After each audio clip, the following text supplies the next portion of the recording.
അപ്പനും അമ്മയും നഷ്ടപ്പെട്ടു പോയൊരു കുഞ്ഞ്. സ്നേഹം കിട്ടിയിട്ടില്ല, വാത്സല്യം കിട്ടിയിട്ടില്ല. അതിൻ്റെ ജീവിതത്തിൽ മാതാപിതാക്കളില്ലാത്തതിൻ്റെ കുറ്റബോധവും സുരക്ഷിതമില്ലാത്ത ഫീലിങ്ങുമായി ജീവിക്കുമ്പോൾ അതൊരു ധ്യാനത്തിന് കടന്നു വന്നു. ധ്യാനത്തിന് വന്നിട്ട് പറഞ്ഞു, അച്ഛാ എനിക്ക് ദൈവത്തിൽ വിശ്വാസമില്ല, പ്രാർത്ഥിക്കാൻ പറ്റുന്നില്ല, മാത്രമല്ല ദൈവസ്വരം കേൾക്കാനായിട്ട് എന്നെക്കൊണ്ട് ഒട്ടും പറ്റുന്നില്ല. കാരണം ഇതെനിക്ക് വിശ്വസിക്കാനേ പറ്റുന്നില്ല. ദൈവം സംസാരിക്കുന്ന ബൈബിളിലൊക്കെ ഇങ്ങനെയാണ്. മോശയോട് സംസാരിച്ചു, മോശ തിരിച്ചു പറഞ്ഞപ്പോൾ ദൈവത്തിനും കേട്ടു, ദൈവം പറഞ്ഞപ്പോൾ മോശം കേട്ടു. രണ്ടു പേർക്ക് മനസ്സിലായി. പ്രവാചകന്മാരും പറഞ്ഞു, യേശുവും പറഞ്ഞിട്ടുണ്ട്, അപ്പോസ്തല പ്രവർത്തനങ്ങളും പറഞ്ഞിട്ടുണ്ട്. നീ ധ്യാനത്തിൻ്റെ സമയത്ത് അച്ഛന്മാർ ഇതൊക്കെ പറയുമ്പോൾ എനിക്കൊരിക്കലും ഇത് കേൾക്കാനായിട്ട് പറ്റുന്നില്ല. സത്യത്തിൽ ദൈവസ്വരം ഉണ്ടോ? ദൈവം സംസാരിക്കുമോ? മനുഷ്യൻ്റെ ഭാഷയിലാണോ സംസാരിക്കുന്നത്? ശബ്ദമാണോ? സ്വപ്നമാണോ? എങ്ങനെയാണ് ദൈവം സംസാരിക്കുന്നത്? മാത്രമല്ല എനിക്ക് ദൈവത്തിൽ വിശ്വസിക്കാൻ പോലും പറ്റുന്നില്ല. അപ്പോഴാണ് ഞാൻ ഈ കുഞ്ഞിൻ്റെ സാഹചര്യങ്ങളൊക്കെ മനസ്സിലാക്കിയത്. അത് അതിൻ്റെ മാതാപിതാക്കളുടെ കൂടെയല്ല ജീവിക്കുന്നത്. മാത്രമല്ല ജീവിതത്തിൻ്റെ പല പ്രതിസന്ധികളും പല ചൂഷണങ്ങളും പല തകർച്ചകളും അതിനുണ്ടായിട്ടുണ്ട്. നല്ല സ്വത്തുള്ള കുടുംബത്തിലുള്ള കൊച്ചാണത്. പക്ഷേ സൂത്രത്തിൽ അതിൻ്റെ കുടുംബക്കാരെല്ലാം സ്വത്തെല്ലാം അടിച്ചു മാറ്റി. അപ്പം ഒരു തരത്തിലും അതിന് നല്ല സന്തോഷമോ സമാധാനമോ ആശ്രയബോധമോ ഇല്ല. എന്നാൽ എല്ലാവരും അയ്യോ പാവം എന്ന നിലയിൽ സിമ്പതി എമ്പതിയായിട്ട് വരും. പക്ഷെ അതൊന്നും അതിൻ്റെ മുറിവുകൾ ഉണക്കുന്നില്ല. പ്രാർത്ഥിക്കാനിരുന്നാൽ അത് പറയും ഞാൻ ഉറങ്ങിപ്പോകും, പല വിചാരം കൂടും. അപ്പം അതിനെ നിർബന്ധിച്ച് ധ്യാനത്തിന് കൊണ്ടുവരാനുള്ളൊരു കാരണം ഇതിനിടയ്ക്ക് 3-4 പ്രേമത്തിൽ ചെന്ന് വീണു. അതിൽ സീരിയസും ഉണ്ട്, തമാശയുണ്ട്, വെറുതെ ഉള്ളതൊക്കെ ഉണ്ട്. അപ്പം പ്രേമത്തിൻ്റെ ബന്ധനം വിട്ടു പോകണം. പിന്നെ അതിൻ്റെ ഉള്ളിൻ്റെ ഉള്ളൊരു ആഗ്രഹമുണ്ട്, എന്ന് വെച്ചാൽ എനിക്ക് വിശ്വസിക്കണം, പ്രാർത്ഥിക്കണം എന്നൊക്കെ ആഗ്രഹമുണ്ട്. പക്ഷെ എനിക്ക് പറ്റുന്നില്ല. അപ്പം ഞാൻ അതിനോട് പറഞ്ഞു, ഈ ഭൂമിയിൽ ദൈവം നിന്നെ സൃഷ്ടിച്ചുവെന്നും ദൈവത്തിൻ്റെ സ്വരം കേൾക്കാനും നീ യോഗ്യമാണെന്ന് സ്വർഗം നിന്നോട് പറഞ്ഞിട്ടുണ്ട്. പക്ഷെ നിനക്കത് മനസ്സിലാകുന്നില്ല. നമ്മൾക്ക് എന്തുകൊണ്ടാണ് കുഞ്ഞുങ്ങളെ ദൈവസ്വരം കേൾക്കാൻ പറ്റാത്തത്? നമുക്കൊരു ഭാഷ മനസ്സിലാകണമെങ്കിൽ ആ ഭാഷ നമ്മുടെ ഹൃദയത്തിൽ എന്താണ് ഇൻസ്റ്റാൾ ചെയ്യണം.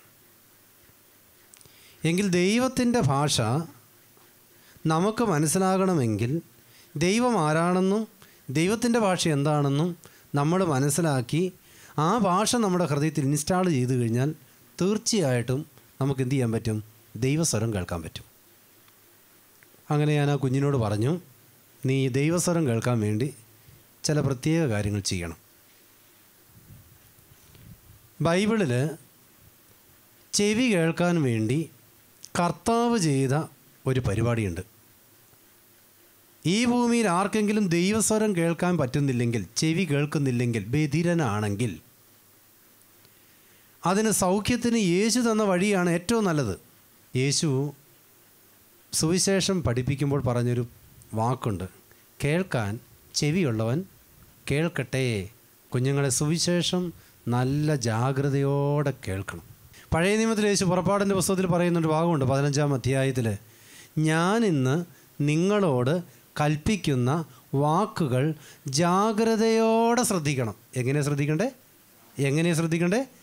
ജാഗ്രതയോടെ ശ്രദ്ധിക്കണം. വളരെ വളരെ ജാഗ്രതയോടെ, നല്ല ശ്രദ്ധയോടുകൂടി ഇരിക്കണം. അപ്പോൾ നമ്മൾ ഈ കേട്ട വചനം, ചെവി സുഖപ്പെടുത്തിയ വചനം നമ്മുടെ ജീവിതത്തിൽ ഒരു വർഷത്തിൽ ഇപ്പം നിങ്ങൾക്ക് 20 വയസ്സായിട്ടുണ്ടെങ്കിൽ 20 പ്രാവശ്യം നിങ്ങൾ പള്ളിയിൽ പോയിട്ടുണ്ടെങ്കിൽ എല്ലാ വർഷവും സുവിശേഷത്തിൽ അത് വായിക്കും. മർക്കോസിന് സുവിശേഷം 7-ാമത്തെ അധ്യായത്തിൽ അതിൻ്റെ 31 മുതലുള്ള വചനമാണ് നാം അന്ന് വായിക്കാൻ പോകുന്നത്. ബൈബിൾ വായിക്കുന്നത് എങ്ങനെയാണ് നിങ്ങൾക്കറിയാമോ? യൂത്തുകാരായി നിങ്ങൾ നന്നായിട്ട് ശ്രദ്ധിച്ചോളണം. നമ്മൾ പലരും ബൈബിൾ വായിക്കാൻ നേരത്ത് ഇങ്ങനെ തുറന്നങ്ങ് പിടിക്കും, എന്നിട്ട് അതിലേക്ക് നോക്കും, എന്നിട്ട് മനസ്സിൽ വായിക്കും, വീണ്ടും അപ്പം വർദ്ധിപ്പിക്കുന്നു, ആ ദിവസങ്ങളിൽ വീണ്ടും ഒരു വലിയ ജനവാരി. പൊന്നു സഹോദരങ്ങളെ, കുഞ്ഞുങ്ങളെ, ഒരിക്കലും നമ്മുടെ തലയിൽ കയറില്ല. വിശ്വാസം എങ്ങനെ ഉണ്ടാകുമെന്നറിയുമോ?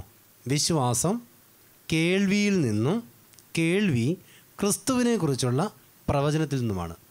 ഏത് വചന? റോമർ 10:17 വചനം. വിശ്വാസം എങ്ങനെയുണ്ടാകുന്നത്? കേൾവിയിൽ നിന്ന്. ആരുടെ ചെവി കേൾക്കണം? എൻ്റെ ചെവി കേൾക്കണം. നിങ്ങളുടെ ചെവി കൊണ്ട് കേട്ടാൽ പോരെ, എൻ്റെ ചെവി കേൾക്കണം. ഇനി ആരെക്കുറിച്ചാണ് കേൾക്കേണ്ടത്? ക്രിസ്തുവിനെക്കുറിച്ചുള്ള പ്രബോധനം. അതെന്താണ്? സുവിശേഷമാണ്. അപ്പോൾ എൻ്റെ ചെവിക്ക് കേൾക്കാവുന്ന രീതിയിൽ ഞാൻ സുവിശേഷം വായിച്ചാൽ എനിക്കെന്തുണ്ടാകും? വിശ്വാസമുണ്ടാകും. അപ്പോൾ എങ്ങനെയാണ് ബൈബിൾ വായിക്കണ്ടേ? എൻ്റെ ചെവിക്ക് എനിക്ക് കേൾക്കാവുന്ന രീതിയിൽ ഞാൻ വായിക്കണം. അപ്പോൾ എനിക്കെന്തുണ്ടാകും? വിശ്വാസം ഉണ്ടാകും.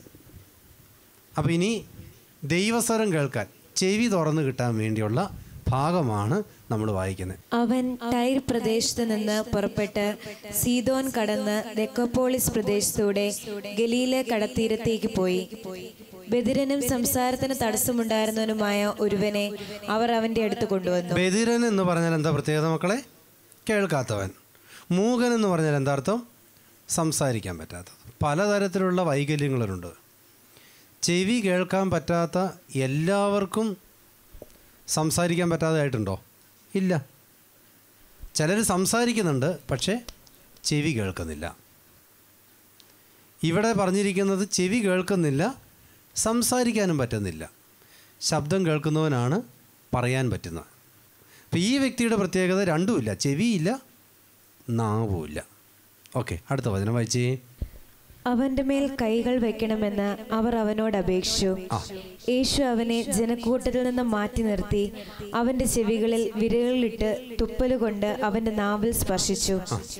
സ്വർഗത്തിലേക്ക് നോക്കി നെടുവീർപ്പിട്ടുകൊണ്ട് അവനോട് ചോദിച്ചു, എഫാത്ത, തുറക്കപ്പെടട്ടെ എന്നർത്ഥം. ഉടനെ അവന്റെ ചെവികൾ തുറന്നു, നാവിന്റെ കെട്ടൊഴിഞ്ഞു, അവൻ സ്ഫുടമായി സംസാരിച്ചു. അപ്പോൾ ദൈവത്തിന്റെ സ്വരം കേട്ടു, അവൻ സംസാരിച്ചു. എപ്പോൾ? യേശു ക്രിസ്തു അവൻ്റെ മേൽ ചില ക്രിയകൾ ചെയ്തപ്പോൾ. അപ്പോൾ നമ്മുടെ മേലും ഇത്തരത്തിലുള്ളൊരു ക്രിയ ചെയ്തു കഴിഞ്ഞാൽ നമ്മൾക്ക് എന്ത് കേൾക്കാൻ പറ്റും? ദൈവ സ്വരം കേൾക്കാൻ പറ്റും. അപ്പോൾ ഇന്ന് ധ്യാനം കഴിഞ്ഞ് നിങ്ങൾ വീട്ടിൽ പോയിട്ട് ഇന്ന് ടെസ്റ്റ് ചെയ്ത് ഇന്ന് മുതൽ നമ്മൾ എന്ത് ചെയ്യണം? ദൈവത്തിൻ്റെ സ്വരം കേൾക്കാൻ വേണ്ടിയിട്ട് കാതോർക്കണം. അപ്പോൾ സ്നേഹമുള്ളവരെ, നമ്മൾ തിരിച്ചറിയുക, നമ്മുടെ കുഞ്ഞുങ്ങൾ പ്രത്യേകം മനസ്സിലാക്കുക, എന്താണ് ഈ മൂകതയും ബധിരതയും എന്നാണ് നമ്മൾ മനസ്സിലാക്കേണ്ടത്. ഞാൻ നേരത്തെ നിങ്ങളോട് സൂചിപ്പിച്ചു, യേശു ക്രിസ്തുവിനെക്കുറിച്ച് നിങ്ങൾ ഇത്രയും പേര് ഇവിടെ ഇരിപ്പുണ്ട്. അച്ഛനൊരു കാര്യം ചോദിക്കും, യേശു നിങ്ങൾക്ക് ചെയ്തതിനെക്കുറിച്ച്, യേശു ചെയ്ത അത്ഭുതത്തെക്കുറിച്ച്, യേശു നിൻ്റെ ജീവിതത്തിൽ ഇടപെട്ടതിനെക്കുറിച്ച് ആരുടെ മുമ്പിലും ധൈര്യത്തോടെ പ്രസംഗിക്കാനായിട്ട് ഒരു 10 മിനിറ്റ് കഴിയുന്ന കുഞ്ഞുങ്ങളൊന്ന് കൈപൊക്കിക്കുക. എൻ്റെ ദൈവത്തെക്കുറിച്ച് എനിക്ക് അഭിമാനത്തോടെ എനിക്ക് സംസാരിക്കാൻ പറ്റുന്നില്ല. ഇതാണ് മൂകത എന്ന് പറയുന്നത്. സംസാരിക്കാൻ പറ്റുന്നില്ല. ആരെക്കുറിച്ചാണ്? ദൈവത്തെക്കുറിച്ച്. പക്ഷി നേരം വെളുത്ത് മനമേ പക്ഷി ഗണങ്ങൾ പാട്ടുപാടി കർത്താവിനെ സ്തുതിക്കുന്നു. കാള കാളയുടെ പാട്ട് പാടുന്നു, കഴുത കഴുതയുടെ പാട്ട് പാടുന്നു. മനുഷ്യൻ മാത്രം, കർത്താവ് ചോദിച്ചു, ആകാശമേ കേൾക്ക്, ഭൂമിയെ ചെവി തരിക, ഇതാ എൻ്റെ മക്കൾ മാത്രം എന്നെക്കുറിച്ച് ഒന്നും മിണ്ടത്തില്ല. എന്തുകൊണ്ടാണ് മിണ്ടാത്തതെന്നറിയാമോ? സംസാരിക്കണമെങ്കിൽ കേൾക്കണം. ദൈവസ്വരം കേൾക്കുന്ന ഒരുവന് മാത്രമേ ദൈവത്തെക്കുറിച്ച് സംസാരിക്കാൻ പറ്റുള്ളൂ. എന്ത് കേൾക്കുന്നോ അത് നമ്മൾ പറയും. കേൾക്കാത്ത കാര്യങ്ങൾ പറയാൻ പറ്റില്ല. കേൾക്കാത്തതും മനസ്സിലാകാത്ത കാര്യങ്ങൾ നമ്മൾ പറയാൻ ശ്രമിച്ചാൽ അതിന് സ്വപ്നങ്ങൾ, ആദർശങ്ങൾ, കെട്ടുകഥകൾ എന്നൊക്കെയാണ് പറയുന്നത്. നമ്മുടെ മക്കൾക്ക് മിക്കവാറും പറ്റിയിരിക്കുന്നത് ഇതൊക്കെ തന്നെയാണ്. ദൈവസ്വരം കേൾക്കാൻ പറ്റാഞ്ഞിട്ട്, ദൈവത്തിൻ്റെ ഒച്ച കേൾക്കാഞ്ഞിട്ട് നമ്മൾ എന്തു ചെയ്യുന്നു? ദൈവത്തെക്കുറിച്ച് എന്തൊക്കെയോ അറിയാത്തതും മനസ്സിലാകാത്തതും ഒക്കെ പറഞ്ഞുകൊണ്ടിരിക്കുന്നു. അപ്പോൾ ദൈവസ്വരം കേൾക്കുന്നവന് മാത്രമേ ദൈവത്തെക്കുറിച്ച് സംസാരിക്കാൻ പറ്റുകയുള്ളൂ. അപ്പോൾ യേശു സ്വരം കേൾപ്പിക്കാനായി ചെയ്ത ക്രിയകളാണ് നമ്മളിനി ധ്യാനിക്കാൻ വേണ്ടി പോകുന്നത്. അന്നത്തെ കാലത്ത് യേശു തമ്പുരാൻ തൊട്ടവർക്ക് സുഖം, നോക്കിയവർക്ക് സുഖം, തുപ്പിയവർക്ക് സുഖം, പിന്നെ കടന്നു പോകുന്ന വഴിക്ക് വസ്ത്രത്തിൽ തൊട്ടവർക്ക് സുഖം, ശാസിച്ചാൽ സുഖം, എല്ലാ സൗഖ്യവും ഒഴുകിക്കൊണ്ടിരിക്കുകയാണ്. അപ്പോൾ എന്ത് സംഭവിച്ചു? ആളുകളെല്ലാം പലതരത്തിൽപ്പെട്ട ആളുകളെ യേശുവിൻ്റെ അടുക്കിലേക്ക് കൊണ്ടുവരാൻ തുടങ്ങി. അപ്പോൾ ആളുകളെ യേശുവിൻ്റെ അടുക്കിലേക്ക് കൊണ്ടുവരുമ്പോൾ യേശുവിൻ്റെ ഓരോ സൗഖ്യത്തിനും ഓരോ പ്രത്യേകതകളുണ്ട്, അതിനൊക്കെ ഒത്തിരി അർത്ഥങ്ങളുണ്ട് കുഞ്ഞുങ്ങളെ. പക്ഷെ മനുഷ്യൻ്റെ പ്രത്യേകത എന്നാണെന്നറിയാമോ? അവൻ ഒരു പ്രാവശ്യം 2 പ്രാവശ്യം കണ്ടാൽ ആ കണ്ടത് തന്നെ പ്രാക്ടീസ് ചെയ്തുകൊണ്ടിരിക്കും. നമ്മുടെ പ്രാർത്ഥനയൊക്കെ അങ്ങനെയാണ്. ഇപ്പം നമ്മൾ വാഹനം ഓടിക്കുന്നുണ്ട്, വീട്ടിൽ നിന്ന് ഇവിടം വരെ വാഹനം ഓടിച്ചു വരുമ്പോൾ ക്ലച്ച്, ബ്രേക്ക്, എതിരെ വരുന്ന വാഹനങ്ങൾ, ഇതെല്ലാം ധ്യാനിച്ചുകൊണ്ടാണോ നിങ്ങളിവിടെ വന്നത്, അതോ മറ്റു കാര്യങ്ങൾ ഓർത്ത് വണ്ടി ഇവിടം വരെ എത്തിയതാണോ? ഏതാകും കുഞ്ഞുങ്ങളെ ശരി? വാഹനം ഓടിക്കാൻ നേരത്തെ എല്ലാം ഓർത്തോർത്താണ് നമ്മൾ ഉപയോഗിക്കുന്നത്? അല്ല. ആദ്യം വാഹനം ഓടിക്കാൻ നേരത്തെ ക്ലച്ച്, ബ്രേക്കൊക്കെ പറഞ്ഞുകൊണ്ടിരിക്കും. ഇത് പ്രാക്ടീസായി കഴിയാൻ നേരത്തെ പിന്നെ നമ്മൾ പലതും ഓർക്കൂല. ചിലർ ഉറങ്ങിയൊക്കെ വണ്ടി ഓടിച്ച് പോയി പാർട്ടിയിട്ടുണ്ട്. ഇതുപോലെയാണ് നമ്മുടെ പ്രാർത്ഥനകളൊക്കെ. സ്വർഗസ്ഥനായ പിതാവും അതുപോലെ കൃപ നിറഞ്ഞ മറിയും ഒക്കെ അങ്ങ് ചൊല്ലും, അവസാനിക്കുന്നത് പലപ്പോഴും അറിയില്ല. അങ്ങനെ ചൊല്ലിയായിരുന്നോ, വിശ്വാസ പ്രമാണം തീർന്നോ എന്നൊക്കെ ചോദിച്ചു പോകുന്ന ചില അനുഭവങ്ങളുണ്ട്. പ്രാക്ടീസായി കഴിഞ്ഞാൽ പിന്നെ അതിങ്ങനെ ആവർത്തിച്ച് നമ്മുടെ ബോഡിയുടെ ഒരു പ്രത്യേകതയാണ്. മനസ്സിലേക്കൊരു സാധനം റെക്കോർഡ് ചെയ്ത് കഴിഞ്ഞാൽ അതിങ്ങനെ ചെയ്തുകൊണ്ടേ ഇരുന്നോളും. ഇതുപോലെ യേശുവിൻ്റെ അടുക്കിലേക്ക് ചെല്ലാൻ നേരത്ത് നമുക്കറിയാമല്ലോ. ഇപ്പോൾ ഒരു ഉദാഹരണം പറഞ്ഞാൽ ഞാൻ പറയാം, നിങ്ങൾക്ക് എളുപ്പം പറഞ്ഞുതരാം. പഠിക്കുന്ന കുഞ്ഞുങ്ങളാണ്, നിങ്ങൾക്ക് പരീക്ഷയ്ക്ക് പാസ്സാകാൻ എന്തെല്ലാം ചെയ്യണം?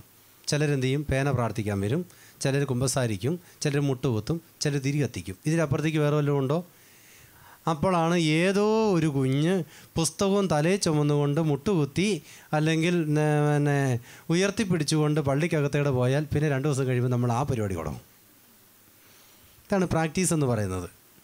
ഇതുപോലെ യേശുവിൻ്റെ അടുക്കിലേക്ക് വരുമ്പോൾ യേശു ചിലരെയൊക്കെ ഇങ്ങനെ കൈവച്ച് സുഖപ്പെടുത്തി വിടുന്നതുകൊണ്ട് ഈ ആളുകൾ പറഞ്ഞു, ഞങ്ങളൊരു പാർട്ടിയെ കൊണ്ടുവന്നിട്ടുണ്ട്, ഇവന് ചെവിയും കേൾക്കത്തില്ല, സംസാരിക്കാനും പറ്റത്തില്ല.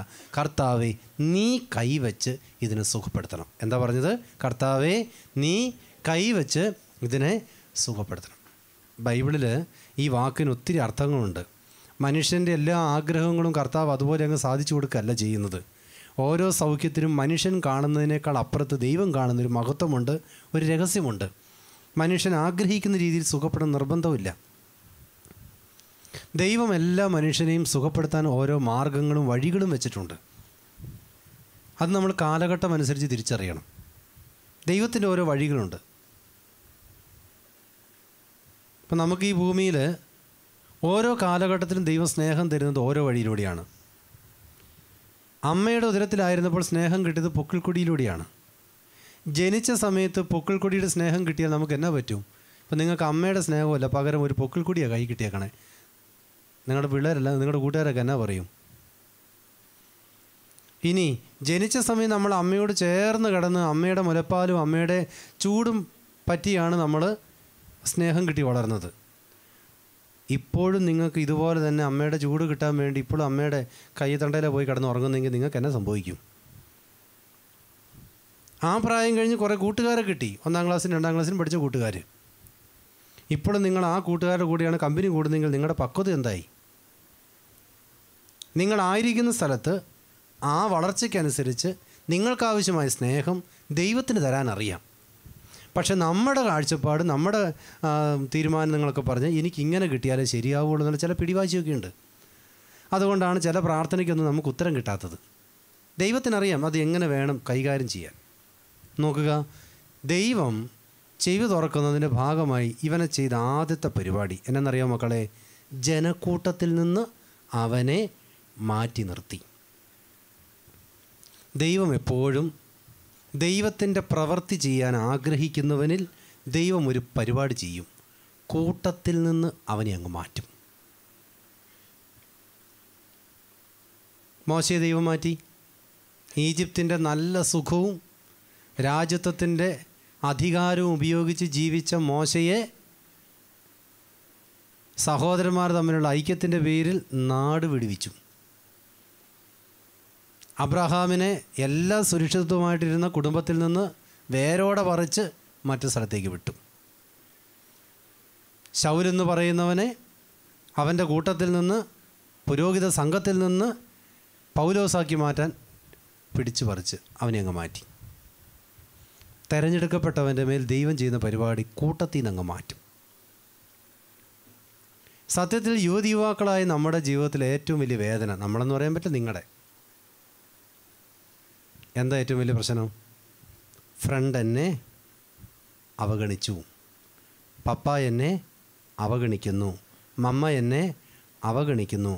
പപ്പായ്ക്കും മമ്മായിക്കും അനുജനോട് സ്നേഹം, ചേട്ടനോട് സ്നേഹം, എന്നേക്കാളധികം പരിഗണിക്കുന്നത് മറ്റുള്ളവരെയാണ്. ഇങ്ങനെ നിങ്ങൾക്കൊക്കെ ഫീലിംഗ് ഉണ്ടെങ്കിൽ മനസ്സിലാക്കിക്കൊള്ളുക, നീ ദൈവസ്വരം കേൾക്കാൻ വേണ്ടി ജനക്കൂട്ടത്തിൽ നിന്ന് മാറ്റപ്പെട്ട ഒരു കുഞ്ഞാണ്. ദൈവം നിന്നെ സെപ്പറേറ്റ് ചെയ്യാൻ ആഗ്രഹിക്കുന്നു. അതിന് നമ്മൾ ഈ സെപ്പറേഷൻ ഏറ്റവും ധ്യാനിക്കാൻ പറ്റിയ ഒരാളാണ് നമ്മുടെ ജോസഫ് എന്ന് പറയുന്നത്. നിങ്ങൾ ജീവിതത്തിൽ ഈ പൂർവ്വപിതാവായി ജോസഫിനെ കുറിച്ച് ഒന്ന് ധ്യാനിക്കണം, പ്രത്യേകിച്ച് യുവതിവാക്കൾ.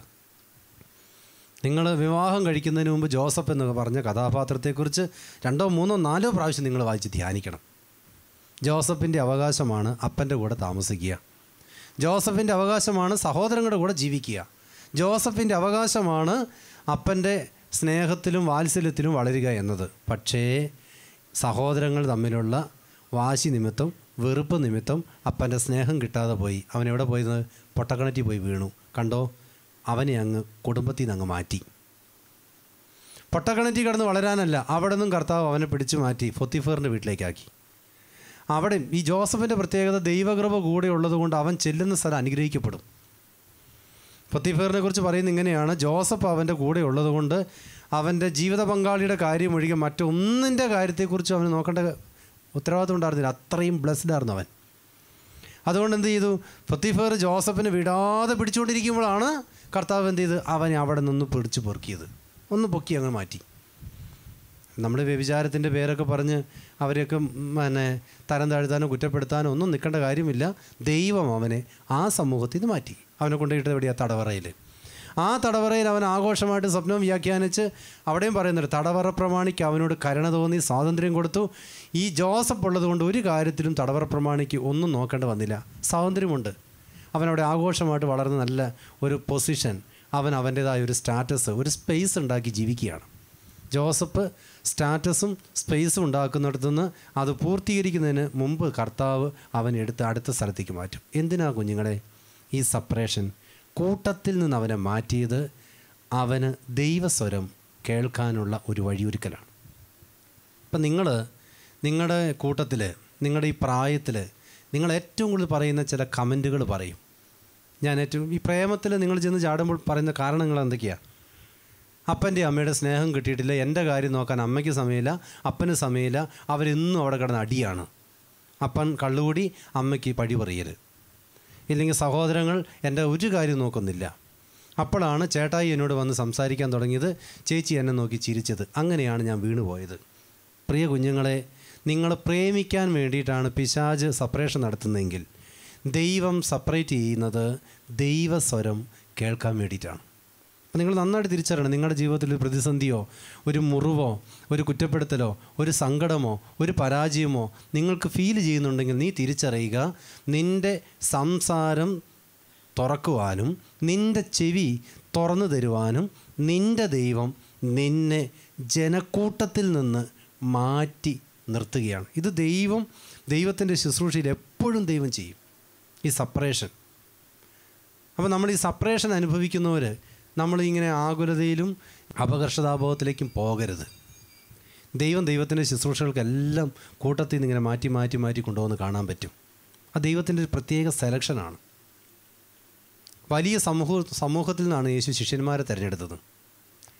ആ സമൂഹത്തെ കർത്താവ് ശിഷ്യന്മാരായിട്ട് മാറ്റി നിർത്തി. ശിഷ്യന്മാരിൽ നിന്ന് പോലും കർത്താവ് കുറച്ച് സമയത്ത് മാറ്റിയിട്ടുണ്ട്. പ്രാർത്ഥിക്കാൻ നിർത്തി യാക്കോബ്, യോഹന്നാൻ, പത്രോസ്, കുറച്ച് പേരെ മാത്രം. ഇനി ബലിയുടെ സമയത്ത്, പെസഹായുടെ സമയത്ത് ആ 3 പേരിൽ നിന്ന് യോഹന്നാന് മാത്രമായിട്ടൊരു സെപ്പറേഷൻ കൊടുക്കുന്നു. ദൈവം എല്ലാത്തിലും ഇങ്ങനെ സെപ്പറേറ്റ് ചെയ്തിടും. സുവിശേഷം പറയാൻ നേരത്ത് കടൽ തീരത്ത് ചെന്ന് കഴിഞ്ഞപ്പോൾ യേശു ആദ്യം പറഞ്ഞ കാര്യം, പത്രോസിൻ്റെ പടകിൽ കയറിയിട്ട് പറഞ്ഞു, പടക് അങ്ങ് നീക്കിയിട്ടേക്കാൻ പറഞ്ഞു.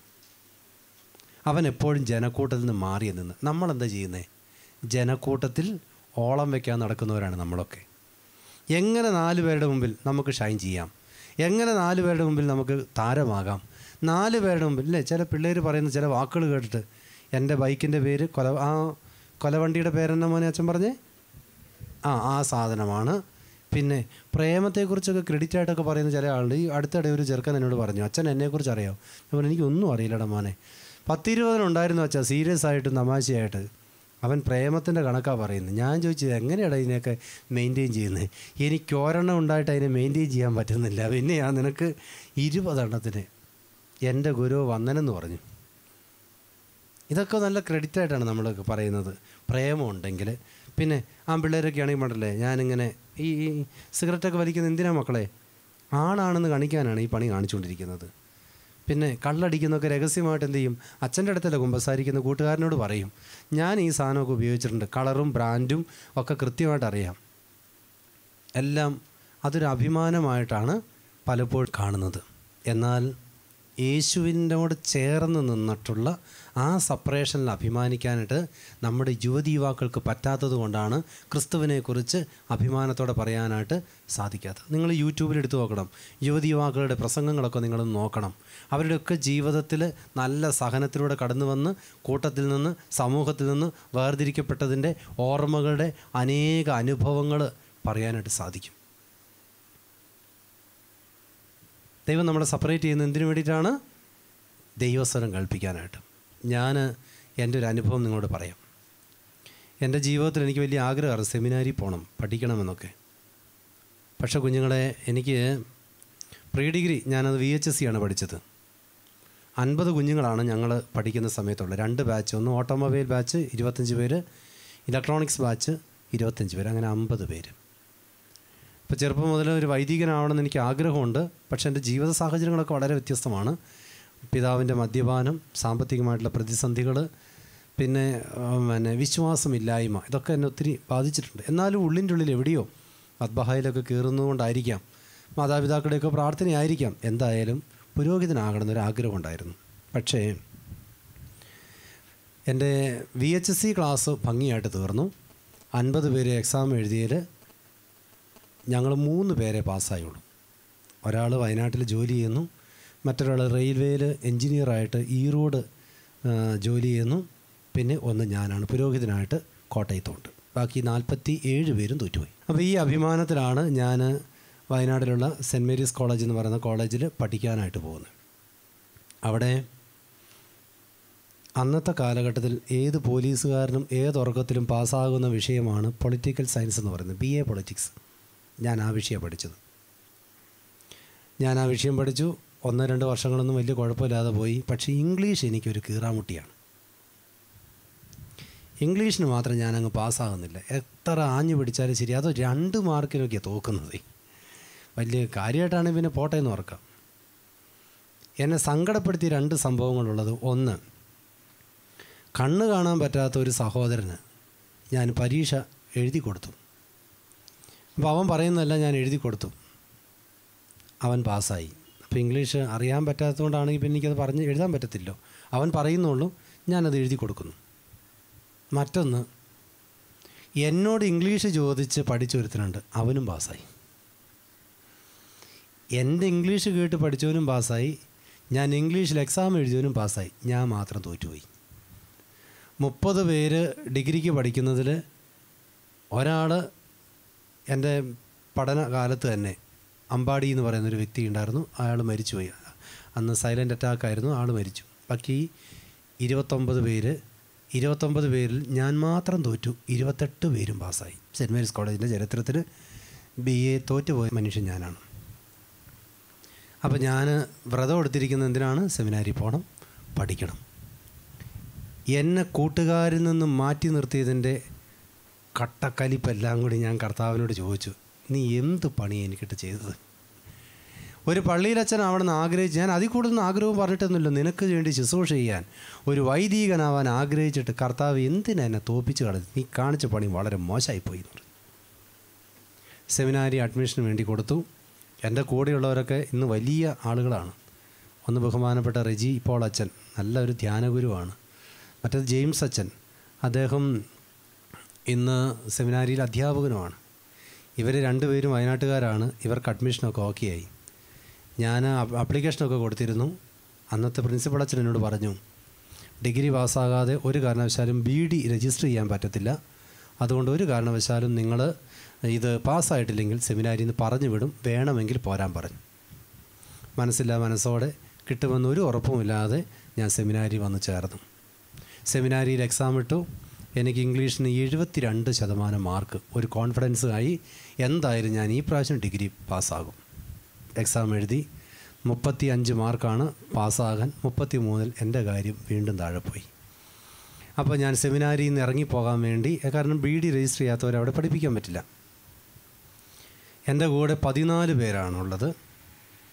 അതിലിന്ന് 13 പേരെ ജീവനോടെ ഉള്ളൂ. ഒരാൾ എൽദോശമാശൻ എന്ന് പറയുന്ന ആൾ, അങ്കമാലി അടുത്തുള്ള ആൾ, അദ്ദേഹവും ആക്സിഡൻറ്റിൽ പെട്ട് മരിച്ചുപോയി.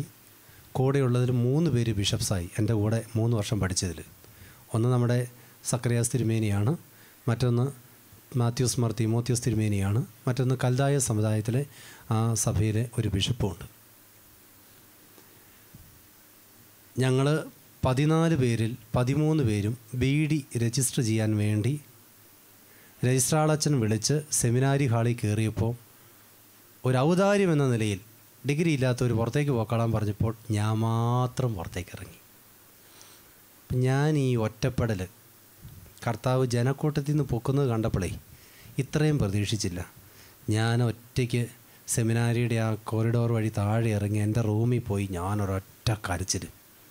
എനിക്കങ്ങ് സഹിക്കാൻ പറ്റില്ല. ഞാൻ ചോദിച്ചു, കർത്താവ് നീ ഈ രണ്ടാനമ്മയുടെ പണി എനിക്കിട്ട് ചെയ്യാൻ നിൽക്കരുതായിരുന്നു പറഞ്ഞു. എൻ്റെ സങ്കടം തീരുന്നവരെ ഞാനിരുന്ന് അങ്ങ് കരഞ്ഞു. അങ്ങനെ കരഞ്ഞ് ബൈബിൾ തുറന്നു. അന്ന് കണിയാമ്പറമ്പരച്ചൻ്റെ ബൈബിൾ ഇറങ്ങിയ സമയമാണ്. അതിൽ ഞാനങ്ങനെ ബൈബിൾ അങ്ങ് എടുത്തിട്ട്, ഏത് വചനമാണ് കർത്താവേ നീ മനുഷ്യനോട് സംസാരിക്കുന്നൊക്കെ പറഞ്ഞു കേട്ടിട്ടുണ്ട്. എനിക്ക് അത്ര വിശ്വാസമൊന്നുമില്ല, കാരണം സെമിനാരിൽ 1 വർഷം പഠിച്ചപ്പോഴേക്കും വിശ്വാസത്തിൻ്റെയൊക്കെ മേഖല കുറഞ്ഞു പോയായിരുന്നു. എന്നാൽ ഈ പ്രതിസന്ധി വരുന്നൊരു വിശ്വാസം എനിക്ക് ഇച്ചിരി ഉണ്ടായിരുന്നു. ആ വിശ്വാസത്തിലാണ് ഞാൻ എന്ത് ചെയ്യുന്നത്, നടക്കുന്നത്. പക്ഷേ കർത്താവിനോട് ഞാൻ കരഞ്ഞു ചോദിച്ചു, നീ സംസാരിക്കുമെന്ന് നിനക്ക് ഉറപ്പുണ്ടെന്ന് ഞാൻ പറയുന്നുണ്ട്, ഞാനതിൽ വിശ്വസിക്കുന്നുണ്ട്.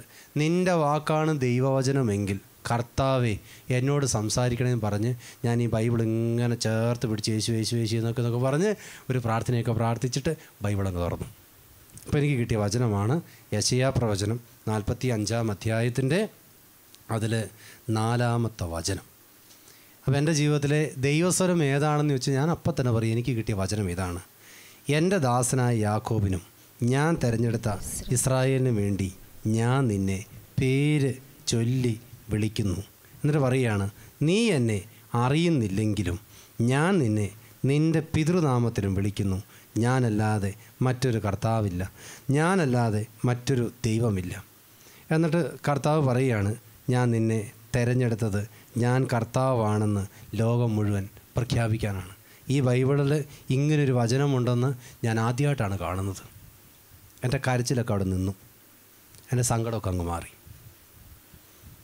സ്നേഹമുള്ളവരെ, ഞാൻ പിന്നീട് പറയുകയാണ്, എൻ്റെ 2-ാം വർഷമായപ്പോഴേക്കും സെമിനാരിയുടെ പഠനവും ജീവിത സാഹചര്യങ്ങളൊക്കെ എനിക്ക് വന്നു കഴിഞ്ഞതോടെ വിശ്വാസം എൻ്റെ തീർത്തും പോയി. ഞാൻ ഉദാഹരണം പറയാറുണ്ട്. സ്പീഡോമീറ്റർ നിങ്ങൾ കണ്ടിട്ടുണ്ടോ? വാഹനത്തിൻ്റെ സ്പീഡോമീറ്റർ എത്രയിൽ ആരംഭിക്കുന്നേ? 0-യിൽ. എന്നിട്ട് അത് എത്ര വരെ പോകും? ഓരോ വാഹനത്തിൻ്റെ കപ്പാസിറ്റി അനുസരിച്ച് 60 തൊട്ട് നേരത്തെ പറഞ്ഞ ബൈക്കാണെങ്കിൽ എത്രയുടെ മക്കളെ 200-ൽ പോകുന്നത്? എത്രയായാലും അങ്ങനെ അങ്ങ് പോകും. എൻ്റെ വിശ്വാസം സ്പീഡോമീറ്ററിലിട്ടാൽ 0-യിലാണ് നിൽക്കുന്നത്. ദൈവം ഉണ്ടെന്ന് പോലും വിശ്വസിക്കാൻ പറ്റിയില്ല. ഞാൻ എന്നിട്ട് ദൈവവിശ്വാസമില്ലാത്ത ഒരുവനായി സെമിനാരിയുടെ പടി ഇറങ്ങാൻ തീരുമാനിച്ചു. ഞാൻ ഇന്നും പറയുന്നു, അന്നെങ്ങാനും ഞാൻ BD രജിസ്റ്റർ ചെയ്തിരുന്നുവെങ്കിൽ, ഞാൻ നിങ്ങളോട് മാത്രം പറയുന്ന രഹസ്യം ഇന്ന് വരെ ഞാനായിട്ട് പറഞ്ഞിട്ടില്ല, അന്ന് ഡിപ്ലോമയല്ല ഡിഗ്രി ആയിരുന്നെന്ന് കിട്ടിയിരുന്നെങ്കിൽ BD രജിസ്റ്റർ ചെയ്യും, ഒരിക്കലും ഒരു പുരോഹിതനാകുമെന്ന് എനിക്കൊരു വിശ്വാസമില്ല. ദൈവത്തിൻ്റെ സ്വരം കേൾക്കാൻ, ദൈവത്തിൻ്റെ വാക്ക് സംസാരിക്കാൻ ദൈവം പലപ്പോഴും കൂട്ടത്തിൽ നിന്ന്, സമൂഹത്തിൽ നിന്ന് നമ്മളെ വേർതിരിക്കും. അതൊരിക്കലും നമ്മളെ തള്ളിക്കളയാനല്ല, നമ്മളെ ഒറ്റപ്പെടുത്താനല്ല, നമ്മളെ കുറ്റപ്പെടുത്താനല്ല. ഇത് ദൈവകരങ്ങളിലേക്ക് എത്തുമ്പോൾ ദൈവത്തിൻ്റെ വാക്ക് സംസാരിക്കും. ഇതെങ്ങാനും വഴിതെറ്റി പിശാചിൻ്റെ കൈ കിട്ടിയാലോ, പ്രേമമായും മയക്കുമരുന്നായും കഞ്ചാവായും ഉള്ള മ്ലേച്ഛതയായി ജീവിതം വിശുദ്ധി എല്ലാം നഷ്ടപ്പെട്ട് തകർന്നു പോകും. പിശാചും നമ്മളിങ്ങനെ തന്നെയാണ് ചെയ്യുന്നത്. സപ്പറേറ്റ് ചെയ്യിപ്പിച്ച് നമ്മളെ അടർത്തിയെടുത്ത് കൊണ്ടുപോകും. പക്ഷെ ദൈവം നമ്മളെ വേർതിരിക്കുന്നത് എന്തിനു വേണ്ടിയിട്ടാണ്? ദൈവത്തിൻ്റെ സ്വരം കേൾപ്പിക്കാൻ വേണ്ടിയിട്ടാണ്. യേശാവിനെ മാറ്റി, ആമോസിനെ മാറ്റി, യെരമ്യാവിനെ മാറ്റി, അപ്പോസ്തലന്മാരെ മാറ്റി, എല്ലാത്തിനെയും കൂട്ടത്തിൽ നിന്ന് വിളിച്ചിട്ടങ്ങ് മാറ്റി നിർത്തുന്നു. കുഞ്ഞുങ്ങളെ, നിങ്ങളുടെ ജീവിതത്തിൽ നിങ്ങൾക്ക് മാറ്റി നിർത്തി, അവഗണിച്ചു, ഒഴിവാക്കി, ഇഷ്ടമല്ല, എന്നെ ആർക്കും വേണ്ട, എന്നെയൊന്നിനും കൊള്ളത്തില്ല, ഞാനൊരു ഭാരമാണ്, ഞാനൊരു പ്രതിസന്ധിയാണ് എന്ന് പറഞ്ഞ് കൂട്ടത്തിൽ നിന്ന് മാറുന്ന ഒരു ഫീലിങ്, വേദന നിനക്കുണ്ടെങ്കിൽ ദൈവസ്വരം കേൾക്കാൻ നിൻ്റെ ദൈവം നിന്നെ സെപ്പറേറ്റ് ചെയ്യുകയാണ്. Hallelujah, hallelujah, hallelujah.